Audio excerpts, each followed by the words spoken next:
আমার একজন খুব সুন্দরী চাচাতো বোন ছিল, কাজিন। আমি তাকে পাইতে চাইতাম, বুঝেন না? পাইতে চাইতাম মানে কি? তাকে পেতে চাইতাম, অফার করতাম। সে রাজি হয় না, হয় না, হয় না। একদিন সে বলল যে 100 স্বর্ণ মুদ্রা দিতে পারলে আমি রাজি। 100 স্বর্ণ মুদ্রা দিতে পারলে আমি রাজি।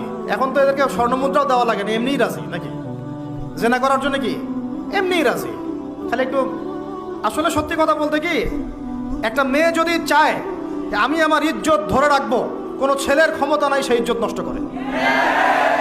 এটাই সত্য কথা। আমার স্ত্রী এই কথাটা খুব জোরালোভাবে আমাকে বলে, আমি যখন রাস্তায় হাঁটবো, আমি যদি চাই তাহলে কোনো মেয়ে, কোনো ছেলে আমার কাছে ঘেঁষতে পারবে না।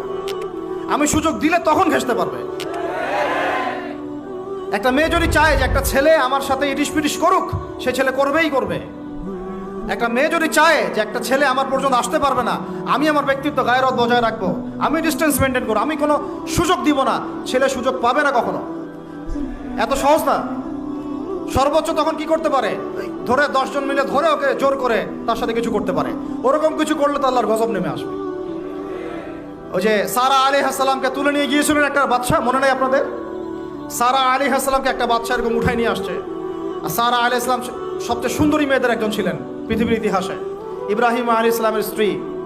তখন তিনি হাত বাড়াচ্ছে তার দিকে ধরার জন্যে। আর সারা আলাইহিস সালাম তখন বলছে, দাঁড়ান, আমাকে 2 রাকাত নামাজ পড়তে দেন। 2 রাকাত নামাজ পড়ে তিনি আল্লাহর কাছে হাত তুলে বলে, আল্লাহ, তুমি জানো আমি আমার সতীত্ব, আমার ইজ্জত, আমার সম্মান আমার স্বামী ছাড়া আর কারোর সামনে কখনো প্রদর্শন করি নাই। আজকে এই জালেমের হাত থেকে আল্লাহ তুমি আমাকে বাঁচাও। ওইদিকে ইব্রাহিম আলাইহিস সালাম নামাজে দাঁড়িয়ে গেছে। ওই জালেম বাদশা যখনই হাত বাড়ায়, হাত অবশ হয়ে যায়, মাথা ঘুরে পড়ে যায়। 3বার 4বার চেষ্টা করেছে, তারপর পারে নাই।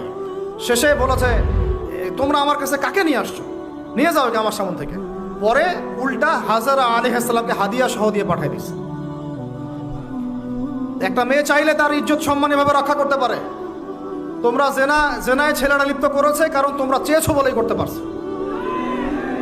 তুমি ফিতনা না ছড়াতা, তুমি বেহায়ের মতো বাইরে বের না হতা, তুমি তোমার চুল খোলা না রাখতা, তুমি তোমার পোশাক ঠিক রাখতা, তোমার কথা ঠিক রাখতা, তোমার কথার মধ্যে শক্তি রাখতা, মিষ্টি মিষ্টি প্রলোভন দিতা না, বাইকের পিছনে বসতা না, চটপটি ফুচকা খাইতা না, এখানে ওখানে আড্ডা মারতা না, কোনো ছেলে তোমার কাছে আসতে পারতো না।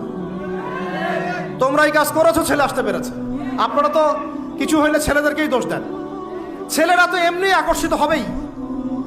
আমি একজন ছেলে হিসেবে বলতেছি এটা না তো বিষয়টা। একটা ছেলের ফিতরত এটা, যে তার কাছে সবচেয়ে সুন্দর মনে হবে একটা মেয়েকে। এটা একটা ছেলের ফিতরত, স্বভাব ধর্ম, এটা চুম্বকের মতো আকর্ষণ করবে। আর এর উপর যখন আপনি এটাকে ফ্রি অ্যাক্সেস করে দিবেন, লাইসেন্স করে দিবেন, বেপর্দায় বের হবে, গায়ের জামা কাপড়ও ঠিক নাই, হ্যাঁ, তারপর কথাবার্তা মিষ্টি মিষ্টি প্রলোভিত টানতেছে, সিডিউস করতেছে, তখন তো একটা ছেলে মিসগাইডেড হইতেই পারে, স্বাভাবিক।